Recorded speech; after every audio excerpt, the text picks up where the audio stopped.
What's up, everybody? It's your favorite mixed feelings, favorite nerd, and today we are looking at Combiner Wars Dragstrip. Now, I'm a huge Stunticon fan, so I knew I was going to end up getting these guys, even though I'm not entirely happy with pictures that I've seen of the overall result.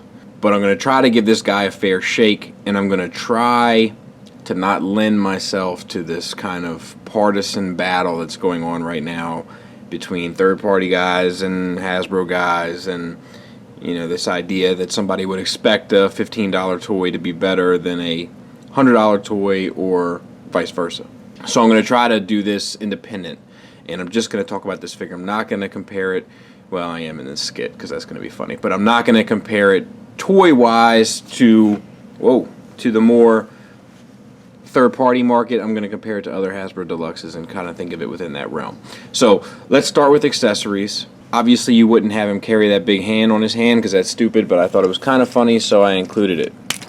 But he does hold it, and it can also peg in up here. It's like some sort of arm shield if you want to go that route, but it doesn't look less stupid. So I advise doing without. He has a pistol, single cast. There is some sculpted detail in there. It's nothing to write home about. I'm not sure if it's a sword or a gun. He can hold it both ways if you were curious about that. And he holds it much better as a sword than he does as a gun, but I wanted to make sure that you saw that he can hold it as a gun. It's just not as pretty. And it's not as pretty because of the sculpt of the gun to the hand. As far as the figure, okay, this head sculpt, I don't like it.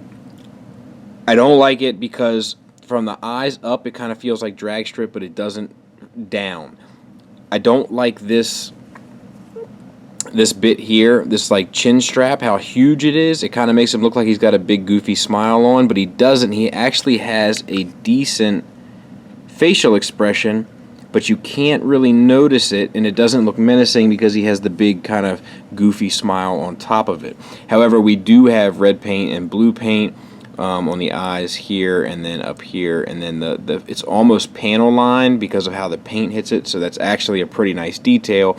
The downside is that it accentuates that big Joker smile even more. So backing out, the head itself is on a ball joint. You get a lot down, you get very little up, you get left and right, and you don't really get over. So I'm not sure why they didn't just use a hinge, I guess, to get you the down, but I don't really feel like that's necessary. You have to be careful because it's on one of these flaps. It doesn't connect, so like a lot of the TFC figures, it just becomes kind of obnoxious. Chest, not a lick of paint. Ba-doop, nothing. And then a big, stupid silver gray, and I'm not going to trash this figure because I don't think it's a trash figure, but I'm just pointing out that I hate stuff like this. Big gray combiner port sitting square in his chest that you just can't avoid not noticing. 4 big screws, and I'm not even the screw guy, but I can't help but notice it here because there's no paint to draw your eyes away from it. Sticker Decepticon on there. A lot of people have been, complaining about that. Doesn't bother me a bit. Kind of gives me a little nostalgic feeling. Most of my quality figures have, or third-party quality figures have repros on them, so it doesn't bother me. I'm used to it. Doesn't bother me at all. Waist swivel. There's actually a fair amount of sculpted detail in the chest, so I don't know why they didn't add any paint to it, but they didn't. Shoulders, you can get the Monkey Man look if you drop them down low. Obviously you wouldn't, so you can bring them up high. The problem is when you bring them up high, they get closer to the body and look less menacing, so when you put them kind of out to the side, he's still a little disproportionate, when his hands are down by his knees, which is just, it's just less than optimal, but it's not hateful. Okay, shoulder is all one piece of plastic, and it's this maroon.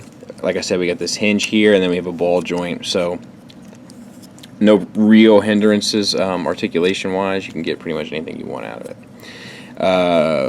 Swivel at the bicep. We got sculpted detail in here with no paint and big hollowness there and there.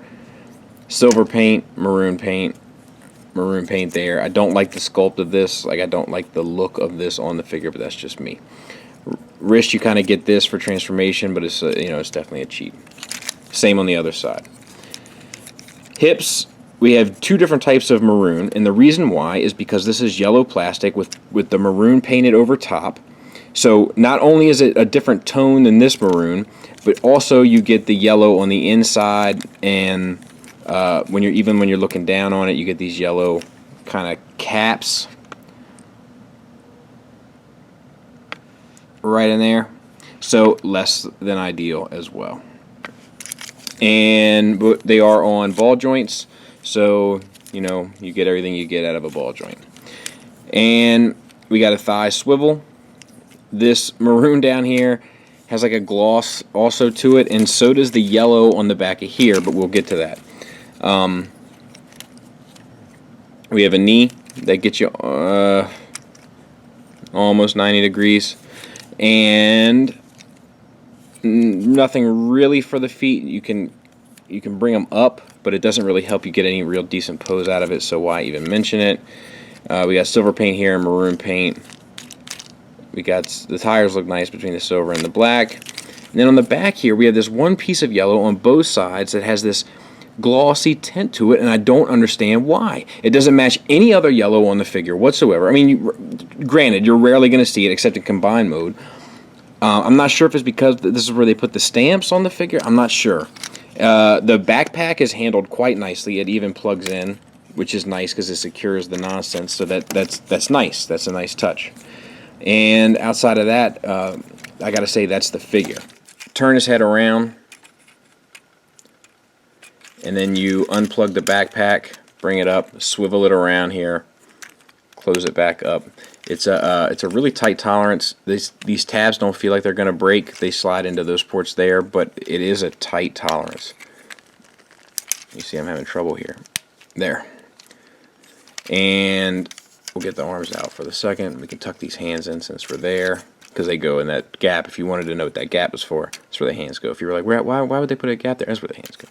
And that's not a knock on Hasbro. I just knocked Invisible for the same thing.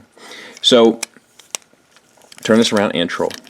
And plug his feet together. Kind of line this all up, and then you collapse this whole section. And then you square this away and bring it in.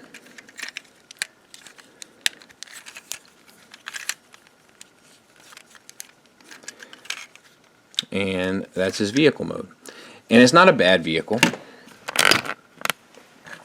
It rolls. It feels like Dragstrip. Yeah, it doesn't have the double wheels, but that's not a big deal for me. I mean, I'd prefer it to, but it's not a deal breaker. Another sticker there, but doesn't bother me at all. I think the colors look accurate. It looks updated. It feels nice. I don't like how the colors don't match with the maroon. That just irritates me. That's just one of those things. That's a personal thing. So it may not bother you, but I promise you that it bothers me. I don't like when the colors don't match. It's just an eyesore to me. But outside of that, rolls just fine. You got ports and whatnot that you can. Does anybody do this? Seriously? Does anybody really do this? Does anybody keep their robots in vehicle mode and then put the weapons on there like that? If you do that, let me know. I just can't imagine anybody actually doing that. Okay, so to get them into foot mode, open this up here. I don't know why you would ever want to put them into foot mode, but you can. So collapse the backpack, fold the head down, bring the combiner port out, which is on the ratchet, which is promising. Not the strongest ratchet I've ever felt, but not the weakest either. Fold these bits up here, they say. And there's your foot. Now you can have it this way or that way. Doesn't really seem to make much difference. I'll let you know as time goes on. I don't know why you'd ever put them this way, but you can. The only other thing that I'm not sure about is that you can keep this down and then that can go on, and I'm not sure if that makes any difference or not. I'll let you know as time goes on with these things. Your other option is the arm mode, which most purists will want to do, including myself. And this is actually a little bit interesting. So take out the arms, bring this down, and then bring the shoulders up. And you kind of do this. This is just, this is a cheat. It's just like, okay, it's them telling themselves that this doesn't really look that bad, but it's still not hateful. And then you kind of fold these down, and then these just kind of sit there like that. And then that's basically it. And then it has...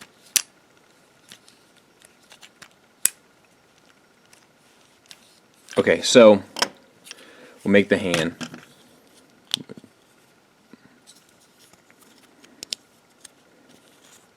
Just fold this piece out like that. And then that plugs in here. And then I guess this is... So, I guess like this. That's the arm. Now, the nice thing about this, and let's take this off, is that I hate the hand, by the way. I really, really hate it. I really, really, really, really hate it. But I just hate the design. I don't like that you can't get the fingers all the way out. That just bothers me. These are on a hinge here. This is on a hinge here, and then also a hinge here. So you get a little bit more thumb articulation. But the thing that really bothers me about this, well, not bothers me, but the thing that I really kind of like about this is that in the pictures I've hated how long Minosaur's arms are. But you can collapse this and just, you lose some elbow articulation in it, but that to me feels like it's going to create a much better looking limb than what we've seen. And that is, that's promising. I can get behind that maybe.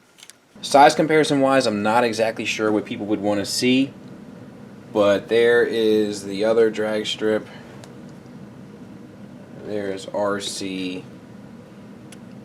and just because I have him out still, there's Troll.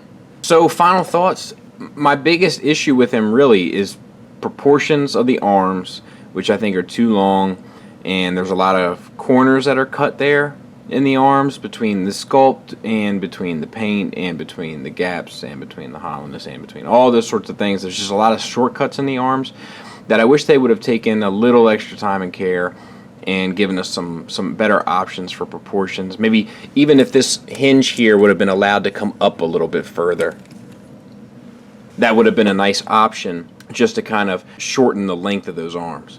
My other big complaint is the paint, the different tones of the same color, and the lack thereof kind of in general. And then my other minor gripe is that chin strap of his that's just, who would wear a chin strap that size? It's just ridiculous. And of course the combiner port sitting all along his torso. This figure kind of puts me in a very peculiar predicament because I'm so used to getting updated versions of figures I already have that I'm just blown away by. Wow. This is the best drag strip I have ever owned. Whoa! This is the best drag strip I have ever owned. Oh, this is the best drag strip I have ever owned. Holy shit! This is the best drag strip I have ever owned. Well, this drag strip's not terrible. Shout out to Andrew for that one. But this one doesn't do that for me, but he's not terrible. He's not the worst figure in the world that you could buy. There are a lot of decent things going on here. Like, the articulation is pretty good. It's hindered somewhat. I think a heel spur could have helped him get into a lot of poses because he will fall over backwards. He has a tendency to do that, but you can still get him in some pretty dynamic poses. The action figure element works, the vehicle element works, and the limb element works. I like that you can shorten up the size of the elbows because I think that will make for a better combined mode when it's all said and done. Time's going to tell on that one. But this is not a terrible figure. It's a $15 figure that's fairly well done. Now keep that in mind when you buy this. If you're used to buying your Warbotrons and you're used to buying your Unique Toys, you know, Trolls and your Fans Projects and your Masterpieces and all that stuff, if that is what you're used to buying and you get this, you will feel like you went from a collectible to a toy, and that's what you did. This is a toy. It is an action figure that, while not built, in my opinion, for children, it's definitely built for the collector because children have no idea who this character is. It's built to the standard, into the quality, into the ramifications that a children's toy must be built to. And within that standard, I think they did a pretty good job. I would have liked some more paint. That's something they could have done. I would have liked the tones to match. That's something they could have done. I would have liked if they gave us something for that combiner port, maybe color, I don't know what, but something that wasn't just a big silver combiner port sitting in the middle of them, and that's something they could have done. Outside of those things, not a bad unit. Hasbro is definitely taking notice that they have some pretty big competition in the same room, and I think they're doing what they can. It'll be interesting to see how this line evolves. Thanks for listening. Thanks for watching. Till next time, take care.